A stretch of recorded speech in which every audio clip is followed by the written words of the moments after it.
இயேசு கிறிஸ்துவின் நாமத்தினாலே உங்கள் யாவரையும் சந்திப்பதிலே மிகுந்த மகிழ்ச்சி அடைகிறேன். நாம் இந்த வேலையிலே கூட சத்தியத்தின் நேராய் கடந்து போகலாம். இன்றைக்கு நாம் பார்க்க போகிற காரியம் கர்த்தரால் வரும் திடன். கர்த்தராலே நமக்கு வருகிற திடன் அப்படி என்கிற ஒரு காரியத்தை குறித்து நாம் என்ன செய்ய போகிறோம், விரிவாக பார்க்க போகிறோம். எடுத்துக்கொள்ளுங்கள், சங்கீத புஸ்தகம் 112வது அதிகாரம் 7வது வசனம் இப்படியா சொல்லுகிறது: துர்செய்தியை கேட்கிறதினால் பயப்படான், அவன் இருதயம் கர்த்தரை நம்பி திடமனதாயிருக்கும். அப்படின்னா நிறைய ஆபத்துகள், நிறைய காரியங்களை நம்ம பார்க்கும்போது, உலகத்தில் நடக்கிற இன்னைக்கு அழிவாக இருக்கட்டும், நம்மளுக்கு வாழ்க்கையில் நடக்கிற கிரிகளாக இருக்கட்டும், எல்லாத்தையும் நம்ம பார்க்கும்போது என்ன வரும், மிகுந்த பயம் வரும். ஐயோ, நமக்கும் இது நடக்குமோ, நமக்கும் இந்த அழிவுகளை மாட்டிக்கொள்வோமோ என்கிற பயங்கள் நடுக்கம் வரும் இல்லையா? ஆனால் கர்த்தரை நம்பி இருக்கிறவர்களுக்கு கர்த்தரால் வருவது இந்த திடன். இந்த திடன் என்பது என்ன அப்படின்னு பார்த்தீங்கன்னா, ஒரு வலிமையான மனதைரியம். மனதைரியம் அப்படின்னா என்னதுன்னா, நிறைய பேர் கேட்பாங்க, உனக்கு எப்படி இவ்வளோ தைரியம் வருது அப்படின்வாங்க. கர்த்தரை நம்புகிற அவர் வழியில் இருக்கிற பிள்ளைகளுக்கு அவர் அனுமதிக்காமல் எதுவுமே நடக்காது. ஸோ அதனால எனக்கு எந்த பயமும் கிடையாது அப்படின்னு உலகம் தர முடியாத, இல்லைன்னா நாம் நினைக்கிறவர்கள் யாருமே தர முடியாத மிகப்பெரிய மன தைரியத்தை, அப்படின்னா எனது திடனை ஆண்டவர் நம்புகிற பிள்ளைகளுக்கு கிடைக்க ஆரம்பிக்கும். இது அவரால் வருகிற தைரியம். இதன் மூலியமாக அவங்க எதை பற்றி என்ன செய்ய மாட்டாங்க, ஆபத்தை குறித்து அவங்க பயப்படாமல் இருப்பாங்க. அது மாத்திரம் அல்லாமல் இதற்கு மிகவும் முன் உதாரணமாக இருக்கிற ஒரு பவுல். அதற்கு ஒரு காரணத்தை நம்ம என்ன செய்ய போகிறோம், விரிவாக பார்க்க போகிறோம். பாருங்கள், அப்போஸ்தலர் நடபடிகள் 27வது அதிகாரம். அப்போஸ்தலர் நடபடிகள் 27வது அதிகாரம் 22, 25, 36 வசனங்களை உங்களுக்காக நான் வாசிக்கிறேன். இப்பொழுது 27வது அதிகாரம் 22வது வசனம் இப்படியாக சொல்லுகிறது: ஆகிலும் திடமனதாய் இருங்கள் என்று இப்பொழுது உங்களுக்கு தைரியம் சொல்லுகிறேன். கப்பர் சேதமே அல்லாமல் உங்களில் ஒருவனுக்கும் பிராண சேதம் வராது. அடுத்தது அவர் சொல்லுகிறார் 25வது வசனத்திலே: ஆனபடியினால் மனுஷரே, திடமனதாயிருங்கள், எனக்கு சொல்லப்பட்ட பிரகாரமாகவே நடக்கும் என்று தேவனிடத்தில் நம்பிக்கையாய் இருக்கிறேன். அடுத்ததாக 36வது வசனம்: அப்பொழுது எல்லாரும் திடமனப்பட்டு புசித்தார்கள். அப்போ இந்த பவுலும் அவரை கூட சேர்ந்தவர்களுக்கு ஒரு பெரிய இன்சிடென்ட் நடக்குது. அது என்னன்னு பார்த்தீங்கன்னா,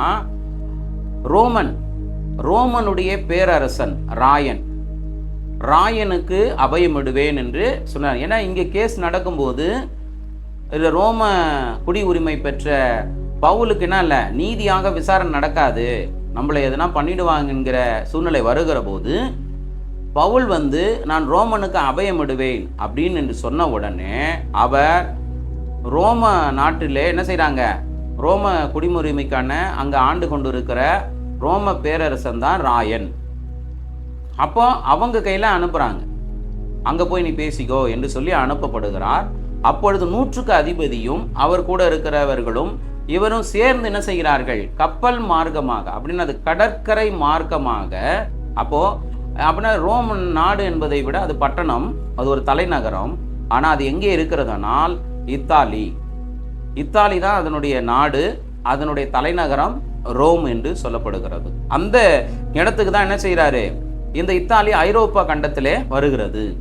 அப்போ இவர் என்ன செய்கிறாரு, அந்த ராயனை பார்ப்பதற்கு அங்கே முறையிடுவதற்காக என்ன செய்கிறாரு, அனுப்பப்படும் போது கடற்கரை மார்க்கம் குளிர்காலம் என்பதினாலே பவுல் என்ன சொல்லுகிறான், நாம் இந்த டைமில் கப்பல் பயணம் மேற்கொண்டால் நமக்கு நிறைய சேதங்கள் வரலாம், இயற்கை சூழ்நிலைகள் எதிராக இருக்குது, அதனால் நம்ம என்ன செய்ய வேண்டாம், போக வேண்டாம், கொஞ்சம் காலதாமதமாய் போகலாம் என்று சொல்லும்போது மாலுமிகளும் 100க்கு அதிபதியும் கேட்கல. மாலுமிகள் அந்த கேப்டன் சொல்கிறத தான் எல்லாருமே கேட்பாங்க இல்லையா? அதுபோல் 100க்கு அதிபதி கேப்டன் சொல்கிறதை கேட்டுட்டு இவங்க தைரியமாக என்ன செய்கிறாங்க, கடற்பயணத்தை மேற்கொள்கிறாங்க. அப்போ போகும்போது பெரிய புயல், இயற்கை சீற்றங்கள் இதெல்லாம் மாட்டிக்கிட்டு கடல் என்ன ஆகுது, அந்த சீற்றங்களை மாட்டிக்கிட்டு பல என்ன பண்ணா, அந்த கப்பலை இழந்து போய் அது உடைஞ்சி போய் நிறைய தீவுகளில் தஞ்சம் அடைகிற ஒரு நிலை இருக்கிறது. அப்படிப்பட்ட காலகட்டத்தில் ஆண்டவருடைய தரிசனம் அவருக்கு வருது. பவுலுக்கு சொல்கிறாரு, நீங்கள் புறப்படுறீங்க, உங்களுக்கு உயிர் சேதம் எதுவுமே ஆகாது. வேணா பொருள் சேதங்களும் கப்பலோ சேதம் அடையலாம், ஆனால் நீங்கள் உயிரோட பிழைப்பீங்க. ஒரு நடுக்கடலிலே கப்பலை இழந்து விட்டால், சேதமடைந்து விட்டால், உயிர் பிழைப்பதற்கு எல்லாம் போயிடுச்சுன்னா செத்துருவோம்.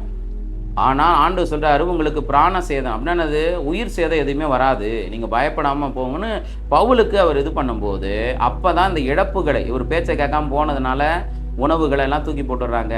பல நாள் பட்டினியோடு என்ன செய்கிறாங்க, பிரயாணம் பண்ணுற நாள் இருக்குது.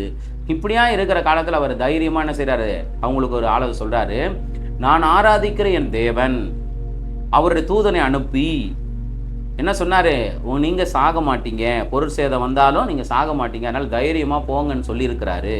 அதனால் நீங்கள் என்ன செய்ய வேண்டாம், பயப்படாதீங்க அப்படின்னு சொல்லி அவங்களுக்கு தைரியம் படுத்தினா. அதான் திடப்படுத்தினா. அப்படின்னா இயற்கை எதிராக இருக்கிறது, எல்லாவற்றையும் இழகிற நிலைமை, அந்த நேரத்தில் எங்கன்னா தைரியம் வருமா? ஆனால் பவுல் சொல்லுகிறார், உங்களுக்கு ஒன்றும் நடக்காது, எனக்கும் ஒன்றும் நடக்காது, நாம் நல்லபடி எங்கே போய் சேருவோம், ரோமுக்கு ராயனிடம் போய் சேருவோம், பயப்படாதீங்க அப்படின்னு சொல்கிற தைரியம் எங்கே வந்து தெரியுமா? கர்த்தர் கொடுத்த மன தைரியம், கர்த்தர் கொடுத்த திடன். அது அந்த திடனினாலே அவங்கள திடப்படுத்தி அவங்களுக்கு சொல்கிறாரு. அதுக்கு பிறகு கீழ்ப்படுகிறாங்க. ஏன்னா அவர் சொன்னதை கேட்காதனால தான் இவ்வளோ நடந்தது இல்லையா? அதுக்கு பிறகு கீழ்ப்படுகிறாங்க. ஆனாலும் பல நாள் பட்டினியாக இருந்தபோது அவங்க என்ன சொல்கிறாங்கன்னா, கொஞ்சம் சாப்பிடுங்க அப்படி என்று அவர் தைரியப்படுத்தி என்ன பண்ணுறாரு, ஒன்றும் ஆகாது, நம்ம சாக மாட்டோம், நம்ம போயிடலாம் அப்படின்னு சொல்லி திடப்படுத்தி தான் எல்லாருக்கும் உணவை என்ன செய்கிறாரு, அவருக்கு பகிர்ந்து கொடுக்குறாரு. எல்லாரும் சாப்பிட்டு என்ன செய்கிறாங்க, திடப்படுகிறார்கள் என்று இந்த 3 வசனங்களிலே வாசிக்கிறோம். தொடர்ந்து நீங்கள் வாசித்தால் அவங்க பட்ட இன்னல்களை இன்னும் என்ன செய்யலாம், விரிவாக நீங்கள் பார்க்கலாம். அப்போது இப்படிப்பட்ட மிகப்பெரிய கடற்பயணத்திலே எவ்வளோ கொஞ்சம் மிஸ் ஆனாலும் என்ன ஆகிடும், உயிர் போய்விடும்.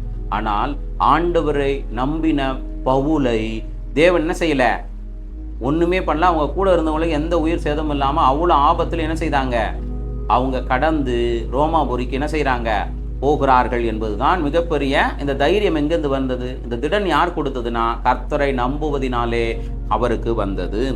அப்போ நல்லா கவனித்துக்கொள்ள, அந்த தைரியம்தான் மிகப்பெரிய எழுப்புதலை கொண்டு வந்தது. எப்படின்னா அவர் சொல்கிறாரு, எருசலேமில் என்னை குறித்து சாட்சியிட்டதை போல நீ யாருக்கு முன்னாடி சாட்சியிடணும், ராயனுக்கு முன்பாக ரோம் நகரில் என்ன செய்யணும், நீ எனக்கு சாட்சியிட போகிற. ஏன் இதை ஆண்டவர் வைராகியமாக பவுலை அனுப்புகிறா பாருங்க. அவருக்கு எவ்வளோ மன தைரியம் இருந்தால் தைரியமாக அங்கே போய் சொல்கிறாருன்னா எவ்வளோ பெரிய விஷயம் பாருங்கன்னா, ஆண்டவருக்கு எவ்வளோ வைராகியம் இருந்தது என்பதை உங்களுக்கு புரிய முடியாது சொல்லுகிறேன். எந்த எருசலேம் நகரத்திலே கொல்கதாவிலே அவரை அறைந்தார்களோ அந்த இடத்துல வைராகியமாய் பவுலை கொண்டு என்ன செய்தாரு, சத்தியத்தை சொல்ல வைத்தார். அதனுடைய வெளிப்பாடு என்ன தெரியுமா? உலகம் முழுவதிலும் இன்று வரை எருசலேம் நகரத்திற்கு என்ன செய்கிறார்கள், வருகை தந்து தேவனை மகிமைப்படுத்துகிறார்கள். ஆனால் முந்தினோர் பிந்தினோராயும் என்கிற வசனத்தின்படி அங்கே இருக்கிற யூதர்களும் முஸ்லிம்களும் என்ன செய்வதில்லை, இயேசுவை இன்று வரை சரியா தேடவே இல்லை. ஆனால் உலகம் முழுதும் அந்த இடத்துல வந்து தேடுமானால் அவர்கள் தேடாத நிலை இருக்கிறானா எவ்வளவு பெரிய வெட்கப்படுகிற நிலை என்பதை நீங்க புரிந்து கொள்ள வேண்டும். எவ்வளவு வைராகியமா அவர் செய்கிறார் பாருங்க. அவமதிச்ச அவங்களுக்கு அவர் கிடைக்கல, ஆனால் உலகம் முழுதும் அந்த இடத்துல வந்து என்ன செய்கிறாங்க, தேவனை இயேசுவை மகிமைப்படுத்தி கொண்டு இருக்கிறார்கள். ஆனால் அவரை சிலுவையில் அறைவதற்கு என்ன பண்ண உத்தரவு கொடுத்த ராயன் இருக்கிறானே, அந்த ராயனுடைய இத்தாலி நாட்டிலே ரோம் நகரிலே இன்றைக்கு முழுவதும் கிறிஸ்தவர்களால் நிரப்பப்பட்டு ரோம் நகர் வாடிகன் சிட்டியிலே ஒரு என்ன பண்ணாங்க, தனி நாடை போல ஒரு போப்பு அங்கு இருக்கிறாரானால், பேதுரு என்ன பண்ண மூலியமாக அங்கே தேவாலயம் கட்டப்பட்டதானால் அங்கே எல்லோரும் கிறிஸ்தவர்களாக தேவனை எந்த ராயன் கிறிஸ்தவர்களை துன்பப்படுத்தினானோ, இயேசுவை சிறையில் அறைவதற்கு உத்தரவு கொடுத்தானோ, அந்த தேசம் இன்றைக்கு கிறிஸ்தவ தேசமாக இயேசுவை என்ன செய்யுது, அதிகமாய் உலகத்தில் இருக்கிற எல்லா நாட்டை விட மிகவும் அதிகமாய் தேவனை தேடி கொண்டிருக்கிறது. இது எதனால வந்தது? பவுல் தேவன் மீது வைத்த அந்த தைரியம் திடனினாலே அங்கே சத்தியம் அறிவிக்கப்பட்டதினுடைய அடிச்சுவடுதான் இன்னைக்கு மிகப்பெரிய எழுப்புதலை இன்றைக்கு ரோம் நகரம் அடைந்திருக்கிறது, இத்தாலி பட்டணம் அமைந்திருக்கிறது. இன்னைக்கு போப்பு என்ன பண்ணுகிறாங்க, எல்லா நாட்டுக்கு முன்னோடியாக திகழ்கிறானால் யோசித்து பாருங்க. முந்தினோர் பிந்தினோர் மாதிரி யார் அவமதித்தார்களோ, யார் சிலுவையில் அங்கே தேவன் மகிமைப்படுகிறார், யார் அவரை சிலுவையில் ஒப்பு கொடுத்து அவரை வேடிக்கை பார்த்தார்களோ அவர்களுக்கு இன்று வரை என்ன செய்யல, தேவனுடைய அனுக்கிரகம் கிடைக்கவில்லை. ஆனால் உலகம் முழுவதும் எருசலேமிலே போய் தேவன் என்ன செய்யுது, மகிமைப்படுத்துகிறது. இதை விட முந்தினோர் பிந்தினோராயும் பிந்தினோர் முந்தினோராயும் வார்த்தைக்கு என்ன இல்லை, எடுத்துக்காட்டு எதுவும் கிடையாது. அப்போ அவருடைய மன தைரியம், கர்த்தர் கொடுத்த தைரியம் தான் சத்தியத்தை விதைக்க வைத்தது. இல்லை, இது தைரியம் நமக்கும் உனக்கும் வராது. ஆனால் அவருக்கு வந்தது காரணம், அவர் கர்த்தரை நம்பினார். நம்புகிறவர்களுக்கு வருவதுதான் இந்த திடன். ஏசாயா 26:3-4 இப்படியாக சொல்லப்படுகிறது பாருங்க. உம்மை உறுதியாய் பற்றி கொண்ட மனதை உடையவன் உம்மையே நம்பி இருக்கிறபடியால் நீர் அவனை பூரண சமாதானத்துடன் காத்து கொள்ளுவீர். கர்த்தரை என்றென்றைக்கும் நம்புங்கள், கர்த்தராக யெகோவா நித்திய கண்மலையாய் இருக்கிறார். பார்த்தீங்களா? இந்த திடன் யாருக்கெல்லாம் கிடைக்கும் தெரியுமா? ஆண்டவர் மேல உறுதியாய் நம்பிக்கை கொண்டு பற்றி கொண்டிருக்கிற, அவருக்காக ஓடுகிற உண்மையுள்ள பிள்ளைகளுக்கு பூரண சமாதானத்தை ஆண்டவர் என்ன செய்வார்? கொடுப்பாரு. அவங்களை எந்த இயற்கைகள் மாத்திரமல்ல, எந்த பிசாசின் கிரிகள் மாத்திரமல்ல, எந்த சத்துருக்களும் அல்ல, உலகத்தில் வருகிற துன்பங்கள், வேதனைகள், குடும்ப நிலைகள் எதுவா இருந்தாலும் சரி, அவரை நம்பி இருக்கிற, தைரியமாய் திடனாய் இருக்கிற பிள்ளைகள் என்னைக்கு என்ன செய்ய மாட்டாங்க? எதை பார்த்தோம் பயப்படவோ அஞ்சிடவே மாட்டாங்க. ஏன்னா கர்த்தர் அவர்களுக்கு கொடுக்கிற திடனினாலே அவங்க என்ன செய்வாங்க? பூரண சமாதானத்தோடு இருப்பார்கள். ஏனென்றால் அவர்கள் கர்த்தரை என்ன செய்றாங்க? நம்புகிறபடியினாலே. அவர் என்ன செய்வார்? எப்போ அவங்களுக்கு நித்திய கண்மலை. அப்படின்னா ஒரு ஸ்ட்ராங்கான என்ன பண்றாரு? ஒரு நம்பிக்கை அவர் இருப்பார் எப்பவுமே. இது எல்லாருக்கும் கிடைக்காது.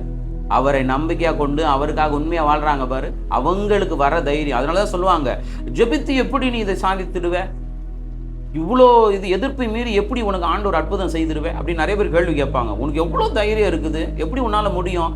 ஆனால் கர்த்தரை நம்புகிற பிள்ளைகளுக்கு இது முடியும். ஏன்னா கர்த்தரால் வருகிற திடனாய் இது இருக்கிறது. அதனால அப்படிப்பட்ட பிள்ளைகளால் என்ன செய்ய முடியும்? நிச்சயமாக ஜெயிக்க முடியும். அடுத்தது கடைசியாக நீதிமொழிகள் 1:33 இப்படியாக சொல்லுகிறது, எனக்கு செவி கொடுக்கிறவன் எவனோ அவன் விக்கனமன்றி வாசம் பண்ணி ஆபத்திற்கு பயப்படாமல் அமைதியாயிருப்பான். யாரெல்லாம் ஆண்டவர் நம்பி அவர் வார்த்தைக்கு செவி கொடுத்து ஒழுங்கா இருக்கிறாங்களோ அந்த பிள்ளைகளுக்கு என்ன இருக்காது? மரண பயம் இருக்காது, இந்த அழிவை குறித்த பயமும் இருக்காது, துஷ்டர்களை பார்த்து பயமும் இருக்காது, பிசாசை பார்த்து பயமும் இருக்காது, தோல்வியை பார்த்து பயமும் இருக்காது. ஏனென்றால் கர்த்தர் அவர்களுக்கு நம்பிக்கை இருக்கிறபடினாலே, அவர்கள் தேவனுடைய வார்த்தைக்கு செவி கொடுக்கிறபடினாலே அவர் ரொம்ப எப்படி இருப்பாங்க? பீஸ்ஃபுல்லா, ரொம்ப அமைதியா, சமாதானத்தை என்ன பண்ணுவாங்க? அடைந்தவர்களாக இருப்பார்கள். அவர்கள் எந்த அளவுக்கும் போய் ஜெயிக்க அவர்களுக்கான என்ன தைரியம் இருக்கும்? அந்த திடன் அப்படின்னா அது மன தைரியம் கர்த்தராலே அவர்களுக்கு கொடுக்கப்படும். அவர்களால் எந்த கிரிகளை என்ன செய்ய முடியாது? அசைத்து பார்க்க கூட முடியாது. அவர்கள் கண்மலையின் மேல் கட்டப்பட்டவர்களை போல எப்படி இருப்பாங்க? ரொம்ப மிக உறுதியாக இருப்பார்கள். அப்படிப்பட்ட தேவ பிள்ளைகளை எந்த சக்தியால் என்ன செய்ய முடியாது? அசைத்து பார்க்க முடியாது. ஏனென்றால் உலகமே, இந்த உலகத்தில் உள்ள எந்த கிரிகளும் தர முடியாத மிகப்பெரிய திடனை என் கர்த்தர் அவர்களுக்கு தருகிறார். அதனால தான் சொல்லுகிறேன், கர்த்தருடைய பிள்ளைகளே, வேதத்திலே பவுல் அப்படிதான் ஜெயித்தார். வேதத்தில் உள்ள ஒவ்வொருவரும் அப்படி ஜெயித்தார்கள். இப்பூமியிலும் அப்படிதான் வாழ்ந்து ஜெயித்திருக்கிறார்கள். கர்த்தருடைய பிள்ளை இன்றைக்கும் சரி, அவருடைய நம்பிக்கையில எப்பவும் நம்பிக்கையாவே இரு, உறுதியாயிரு. அவர் உனக்கு என்ன பண்ணுவாரு? மிகப்பெரிய திடனா இருப்பார். எதை பார்த்து பயப்படாத. கர்த்தர் உனக்கு துணை இருந்து சகலத்தையும் செய்வதற்கான மன வலிமையை, தைரியத்தை உனக்கு என்ன செய்வாரு? திடனை மிக ஸ்ட்ராங்கா என்ன செய்வார்? உன் கூட எப்பவும் இருப்பாரு. நிச்சயம் எதுவும் உன்னை அசைக்க முடியாது. கர்த்தரால் வரும் சமாதானம் உனக்கு நிலை பெற்றிருக்கும். அதனாலே எதை குறித்து நீ என்ன செய்ய வேண்டாம்? கலங்க வேண்டாம். கர்த்தர் உனக்கு திடனை கொடுப்பாராக. இனியும் நீ என்ன செய்ய வேண்டாம்? கலங்கி சோர்ந்து போகாதே. கர்த்தர் உன் கூட தான் இருக்கிறார். நாளை நாம் யாவரும் ஜெபித்து கர்த்தரை நாம் மகிமைப்படுத்துவோம். கர்த்தாவே, இன்றைக்கு கேட்ட வசனத்தின்படி ஆண்டவரே, உம்மை தேடுகிற பிள்ளைகளுக்கு உம்மால் வருகிற திடன் எவ்வளவு பெரிதாய் இருக்கிறது.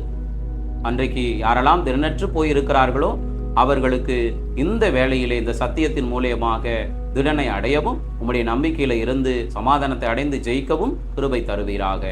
இயேசுவின் நாமத்தில் ஜெபிக்கிறோம் நல்ல பிதாவே, ஆமென். யாவருக்கும் ஸ்தோத்திரம்.